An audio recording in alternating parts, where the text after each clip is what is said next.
Hey everyone, this is Jan from TDB bringing you another in-between-isode. Today I am going to be talking about a little bit of an unusual in-between-isode episode. A tea that, I've done, I don't even know how many in-between-isodes I've done, but I've done 300, 400 of them, and I don't think I brought this onto a single in-between-isode. Someone can correct me if I'm wrong. I'm sure there are people there that have better memories of it, and we can all use YouTube, Google search to figure that out too. Nevertheless, this is a tea that we brought on maybe once a year or so onto TDB, and it's a Fujian, Fuja, and it's one that, we've more or less kind of treated it like a novelty tea. It's a fun one to try, kind of change of pace, and to be honest, up until a month and a half ago or so, I had never actually purchased a brick of these. Part of that is just sheer pragmatism, the fact that these often come in 1 to 2 kilograms bricks. So they're really, really big, not necessarily expensive, certainly not expensive per gram, but I don't like to buy that quantity of tea kind of willy-nilly and just sort of accumulate stuff. I live in Seattle proper, the city, and so space is a commodity, and I don't want to treat that too lightly, and tea stuff already takes up quite a good deal of space. So this one was purchased because I actually I have a newborn actually, and that's something that I've shared in a recent episode. But as a result, I've been brewing tea a little more casually, and I ended up breaking a chahai pretty close. I don't even remember if it was before or after she was born, but very close to her birth. And so I ended up putting in an order to Yunnan Sourcing, and so this is one that was like, okay, it's $17 for 200 grams. Why not? At worst, it's a waste of $17, which is just frankly not very much. And the 1 kilogram size of this probably is a very similar dollar per gram. Just the fact that you would end up with way, way more of it. And I've actually found this to be a very nice, pleasant kind of change of pace. I don't think this is ever going to replace something like ripe or wooey oolong or some of those teas that are really, really beloved and I drink very regularly for a number of years. But I do find that it does fit into a very casual, comfortable style of drinking that I'm doing a lot more of these days. And I think it does have an interesting flavor profile, not particularly finicky. And so, wanted to talk about that, what I've been drinking and whatnot. And I think it's a tea that I really did need the reps to figure out. I didn't necessarily need a kilogram brick, but I did need to brew this a bunch. And basically the one trick, and this isn't really a trick even, that I found to really enjoying this tea a lot more than I had in the past, is just to brew the crap out of it. So what does that mean exactly? That means you lean on it heavily. It's a lot easier in my experience to underbrew rather than overbrew. So make sure you are using lots of leaf. So up that leaf to water ratio. This tea, of course, the natural comparison is always to something like pu'er. So whatever your pu'er ratio is, increase it. And also make sure you brew it hard in terms of time. And I was really, really underdoing it, I think, in the past. And so my basic way of telling is to try to get a very, very deep dark red. In fact, this is a little light. I've been brewing this kind of throughout the afternoon, and so we are getting sort of towards the tail end of the tea. So it is a little light.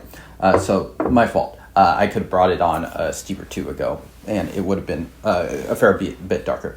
Nevertheless, it's still kind of like this nice dark red. You don't want it when it's kind of yellow or orange. At least I don't want it when it's that yellow orange. I want it to be a little darker. And let's see. So this is something that I think Lubao also suffers from, is that people really, really want to, and I'm going to do this in the episode too, is compare it to pu'er. And I think that's one area that it really suffers, because pu'er is really strong.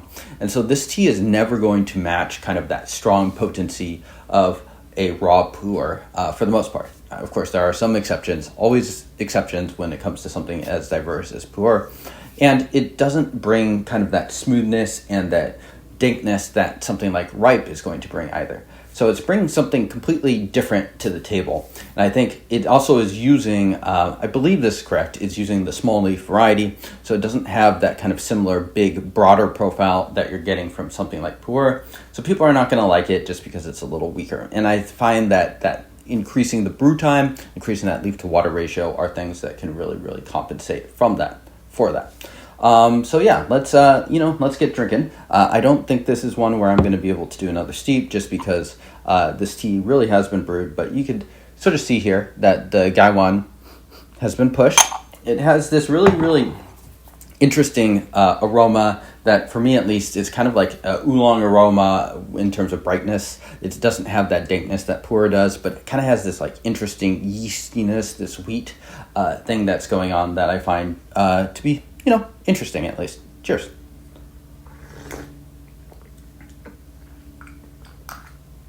Yeah, and it tastes exactly like it smells, really, which is to be fairly smooth.